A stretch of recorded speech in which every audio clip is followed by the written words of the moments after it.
Hello. Shivam BPSC academy में आपका स्वागत है।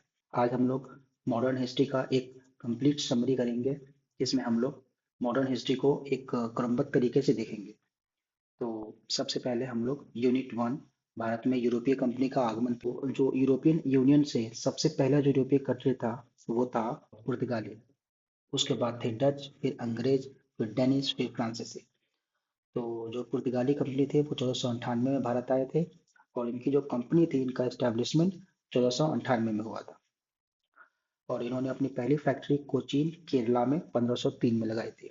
फिर आते हैं डच, जिसकी कंपनी की एस्टेब्लिशमेंट 1602 में हुई थी, और वो भारत 1605 में आए थे।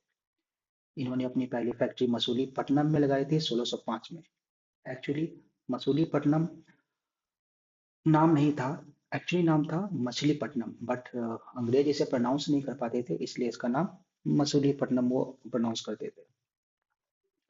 तो 1605 में इन्होंने अपनी पहली फैक्ट्री लगाई। फिर आते हैं अंग्रेज, जो कि सबसे इम्पोर्टेंट है, और इन्होंने अपनी कंपनी सबसे पहले लगाया था मछलीपट्टनम में, जो कि 1611 में था। और ये एक टेम्पररी फैक्ट्री थी। जो इनकी जो परमानेंट फैक्ट्री थी वो सूरत में लगी थी 1613 में।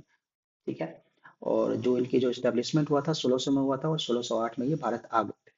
फिर आते हैं डेनिस, जो कि 1620 में भारत आए थे। इनकी जो कंपनी की स्टेब्लिशमेंट थी वो 1616 में थी। ये बहुत इंपॉर्टेंट है, आप लोग को इसको याद करना चाहिए बिल्कुल भी। और फिर आते हैं डेनिस का। तो डेनिस का जो कंपनी थी, डेनिस ईस्ट इंडिया कंपनी, इसकी जो स्टेब्लिशमेंट थी वो 1616 में हुई थी। और ये जो कंपनी आया था वो 1620 में आया था। इन्होंने अपनी पहली फैक्ट्री ट्रैंकोवर, तमिलनाडु, 1620 में लगाई थी। और सबसे लास्ट में आए थे फ्रेंच। सबसे लास्ट में एक्चुअली नहीं आए थे, फ्रेंच आए थे उसके पास, उसके बाद शायद स्पेनिश भी आए थे।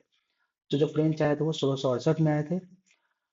और उनकी जो कंपनी थी इसकी स्टैब्लिशमेंट हुई थी 1664 में। इन्होंने अपनी पहली फैक्ट्री सूरत में